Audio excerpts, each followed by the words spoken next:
Halo, assalamualaikum warahmatullahi wabarakatuh. Balik lagi bersama di channel Asal Berbagi Cerita dan Edukasi. Oke, jadi di video kali ini kita akan melanjutkan part selanjutnya ya di playlist Adobe Photoshop. Jadi buat teman-teman semua yang ingin belajar dasar-dasar pengenalan Adobe Photoshop, bisa pilih playlist ya pada channel ini, playlist belajar Adobe Photoshop. Oke, jadi langsung saja kita lanjut ke part 5, karena terakhir di part 4 kita sudah belajar gradient tool dan paint bucket tool. Dan kali ini kita akan belajar blur tool, sharpen dan smooth G, dan juga dot G, burn dan spawn tool. Oke, langsung saja tanpa basa-basi lagi kita akan praktek bagaimana cara kerja dari tools blur tool ya. Oke, jadi sesuai namanya langsung saja kita mulai. Sesuai namanya, blur tool ini adalah bisa untuk ngeblur ya, atau menghaluskan gambar ya. Jadi nantinya kita bisa contohkan seperti ini. Oke, kita buat dua gambar ya. Jadi kita lihat perbandingannya. Oke, di sini kita akan blur pada bagian background. Oke, kita bisa lihat ya, kita perhatikan ini sudah mulai blur. Oke, ya sudah blur. Oke, kita lihat perbandingannya, kita bisa matikan pada bagian atas. Nah itu ya, sudah ada perbandingannya, bisa diperhatikan. Tapi ini halus ya, jadi untuk menghaluskan gambar. Karena kalau blur yang aslinya biasanya menggunakan pen tool ya, seperti ini ya. Kita coba contohkan menggunakan blur, box blur ya. Oke, kita bisa perhatikan.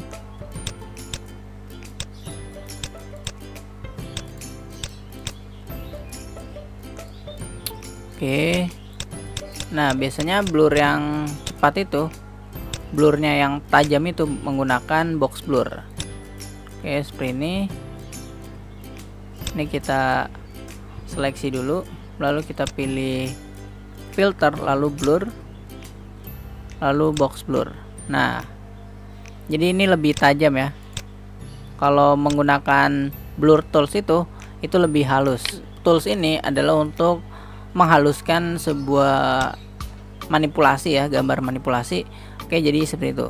Oke, yaitu mengenai blur tools. Sharpen tool sendiri adalah untuk menajamkan sebuah gambar ya. Oke, jadi kita contohkan lagi. Di sini kita akan tajamkan pada bagian lampu misalkan. Oke, sini. Nah, kita perhatikan. Nah, tool sharpen sendiri biasanya digunakan dalam pembuatan manipulasi ya.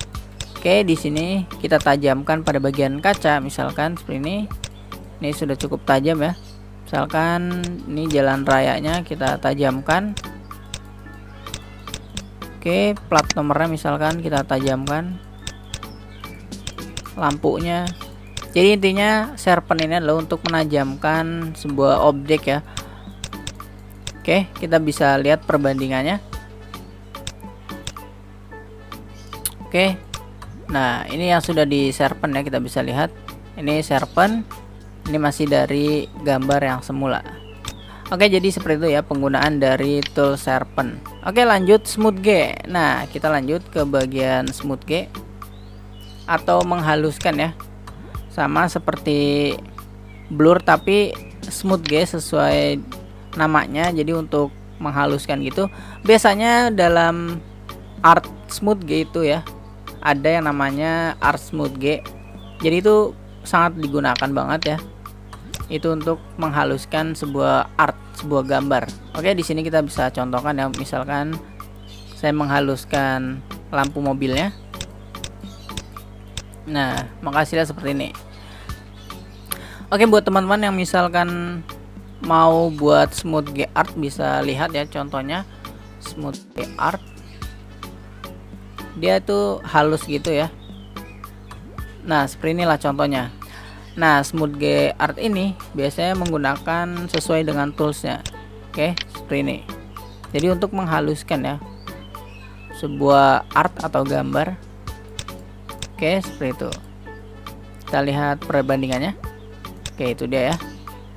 Saya tidak jelaskan secara detail, intinya seperti itu penggunaannya. Oke, kita bahas ke tools selanjutnya, yaitu dot G tools. Oke, jadi pengertian dari dot G tools adalah untuk menerangkan warna objek ya, Jadi untuk menerangkan atau membuat sebuah cahaya, kita bisa perhatikan ya. Di sini ada objek sebuah batu. Jadi antara terang dan gelap di sini kita buat menggunakan .getTools. Nah, kalau .getTools itu untuk menerangkan. Untuk exposure-nya sendiri bebas ya, di sini tergantung kebutuhan.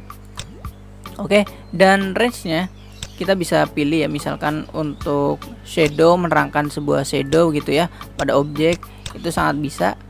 Jadi tujuannya adalah untuk menerangkan. Oke, kita bisa perhatikan. Nah, ini sisi terang ya. Oke, jadi seperti itu untuk menerangkan sebuah objek. Oke, kita lanjut pada bagian burn tool. Burn tool ini adalah untuk menggelapkan ya, jadi sebaliknya dari .getTool. Jadi ini untuk menggelapkan. Oke, pada objek. Di sini kita bisa lihat untuk exposure-nya kita bebas ya, tergantung kebutuhan. Di sini pilih bagian shadow misalkan. Nah, kita gelapkan ya.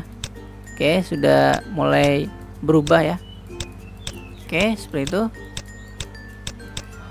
Lalu untuk bagian highlight-nya, jadi yang terangnya itu akan menjadi gelap juga. Nah, oke, seperti itu. Jadi ada dua sisi ya, antara gelap dan terang. Oke, jadi seperti itu. Dan juga bisa di sini kita menggunakan burn tool ini untuk membuat bayangan. Oke, kita sini pilih bagian layer ya atau background. Oke, di sini kita buat bayangannya. Exposure-nya kita ubah menjadi 100 agar lebih tebal. Oke. Nah, jadilah shadow ya atau bayangan.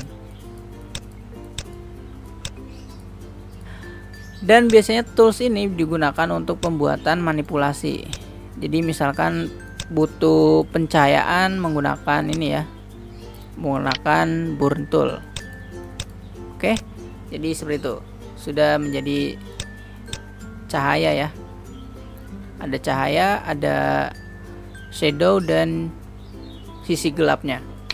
Oke, kita lanjut spawn tools. Nah, biasanya digunakan untuk mengubah saturation sebuah area tertentu ya. Nah, karena di sini objeknya warna putih dan gelap, jadi kita skip aja untuk penjelasannya. Intinya adalah untuk mengubah saturation. Oke, karena ini gambarnya hitam putih, jadi tidak berpengaruh. Oke, mungkin sampai sini aja pembahasan kita kali ini mengenai tools ya, yaitu blur tools dan juga sampai spawn tool. Oke, jadi itulah beberapa penjelasan dan prakteknya. Mohon maaf bila ada kesalahan kata dan penjelasannya kurang jelas, mohon dimaafkan. Oke, terima kasih sudah menonton. Jangan lupa share video ini jika bermanfaat. Nantikan di part selanjutnya. Oke, terima kasih yang sudah menonton. Assalamualaikum warahmatullahi wabarakatuh. Dah.